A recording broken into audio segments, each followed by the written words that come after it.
Dalam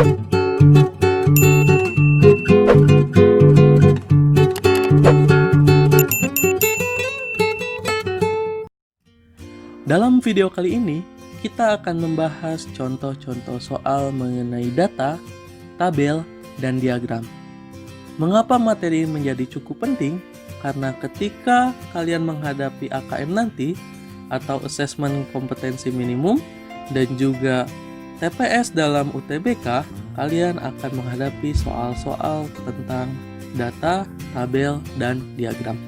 Untuk contoh soal nomor 1, ini berkenaan tentang soal diagram batang.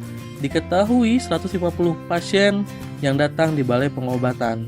Dan yang akan kita cari adalah persentase jumlah penderita kudis dan hipertensi. Kita lihat penderita kudis di sini ada 35 orang, sedangkan penderita hipertensi ada X orang. Maka langkah pertama, kita harus tahu terlebih dahulu penderita hipertensi ada berapa. Dengan melakukan penjumlahan keseluruhan, kita dapatkan hasilnya bahwa jumlah dari keseluruhan penderita itu adalah 150.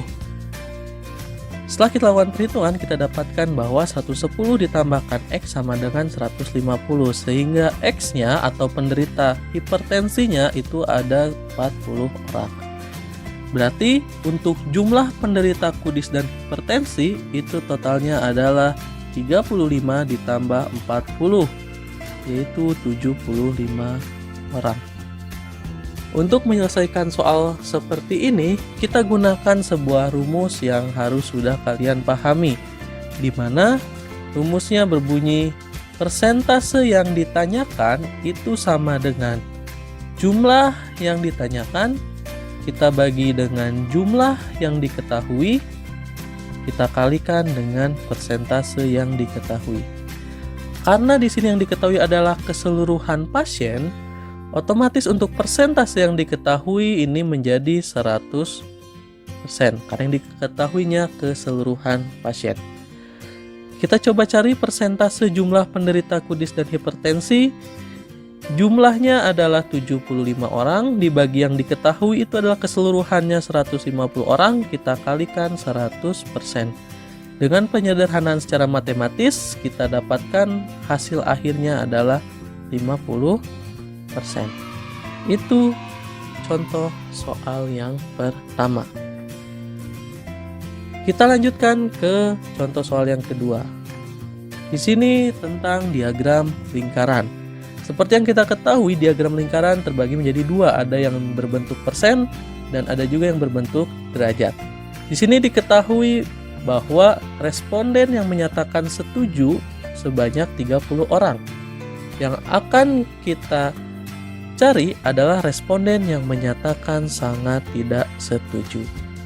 Responden yang mengatakan sangat tidak setuju itu ada di poin nomor 4, di mana kita belum mengetahui berapa besar derajat untuk responden yang menyatakan sangat tidak setuju.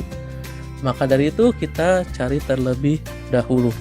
Total keseluruhan untuk yang berbentuk derajat adalah 360 derajat. Maka kita coba jumlahkan dari yang poin pertama 142 derajat hingga poin yang terakhir 30 derajat, itu totalnya menjadi 360 derajat.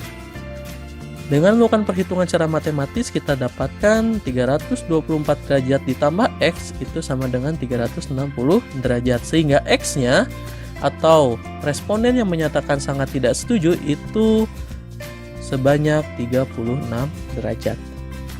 Dengan menggunakan rumus yang sama dengan contoh soal nomor 1, kalau di sini berbentuk derajat berarti derajat yang ditanyakan itu sama dengan jumlah yang ditanyakan, kita bagi dengan jumlah yang diketahui, kita kalikan dengan derajat yang diketahui. Nah, inilah rumus yang akan selalu kita gunakan untuk tipe-tipe soal berbentuk diagram, baik diagram batang, diagram garis, maupun diagram lingkaran. Derajat yang ditanyakan, kita tadi sudah dapatkan 36 derajat, sama dengan jumlah yang ditanyakan, itu yang akan kita cari. Kita bagi dengan jumlah yang diketahui itu ada 30 orang, untuk yang menyatakan setuju. Yang menyatakan setuju itu ada di poin 2 sebanyak 108 derajat. Dengan menggunakan perhitungan cara matematis, maka kita dapatkan jumlah yang menyatakan sangat tidak setuju sama dengan 36 derajat. Kita kalikan 30, kita bagi dengan 108 derajat. Ya, dengan konsep perkalian silang. Penyederhanaan matematis kembali, kita dapatkan ini 108 dibagi 36 menjadi 3, sehingga hasil akhirnya adalah 10 orang yang menyatakan sangat tidak setuju. Bagaimana? Paham sampai sini?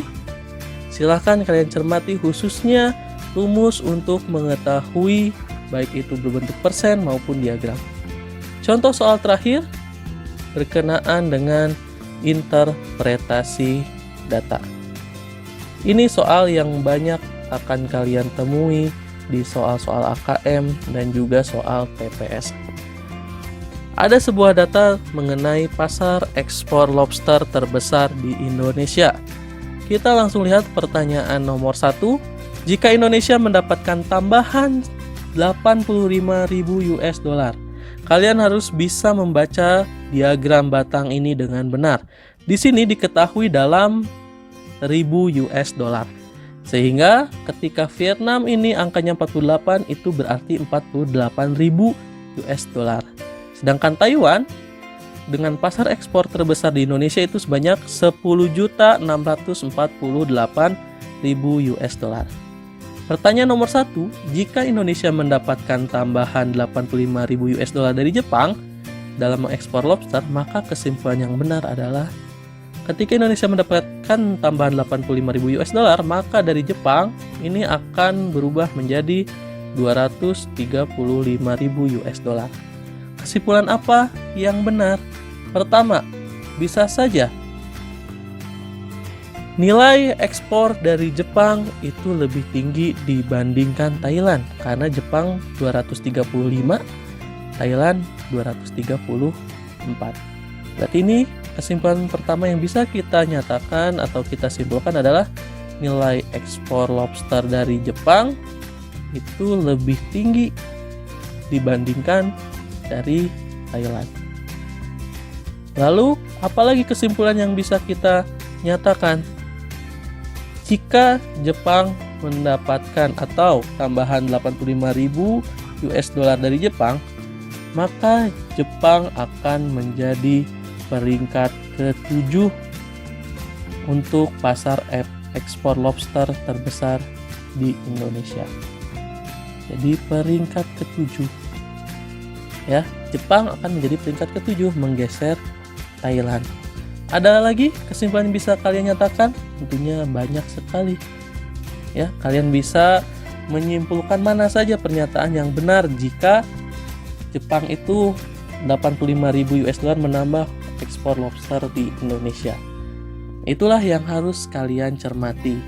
Tentunya akan banyak sekali interpretasi data yang bisa kalian lakukan. Kita coba ke nomor 2. Di sini yang akan kita cari adalah selisih paling besar dari tabel tersebut. Selisih Malaysia dan Thailand itu kurang lebih sebesar 200.000 US dollar. Australia dan Singapura kurang lebih 800.000 US dollar. Hong Kong dan Singapura itu kurang lebih di 3.000. Oke, karena ini dalam ribu berarti menjadi 3.800.000. Ya, 3,8 juta US dollar. Taiwan dan Tiongkok itu sekitar 1.500.000 US dollar. Dan Jepang dan Vietnam, Jepangnya itu tetap yang 150 ya, karena kalau 235 itu untuk kasus nomor 1. Jepang dan Vietnam itu sekitar 100.000 US dollar. Sehingga mana yang menjadi selisih paling besar? Itu adalah yang C. Hong Kong dan Singapura itu berselisih sekitar 3,8 juta US dollar. Itulah contoh-contoh soal dalam subtopik data, tabel, dan diagram. Selanjutnya, kalian bisa mengerjakan LKPD yang sudah Yanda berikan. Kerjakan dengan cermat. Di sana terdapat beberapa soal yang bisa kalian pahami dan selesaikan dengan baik. Mari kita ucapkan hamdalah dulu bersama-sama. Semoga apa yang kita pelajari hari ini bermanfaat. Kita berjumpa lagi di video-video berikutnya. Terima kasih. Assalamualaikum warahmatullahi wabarakatuh.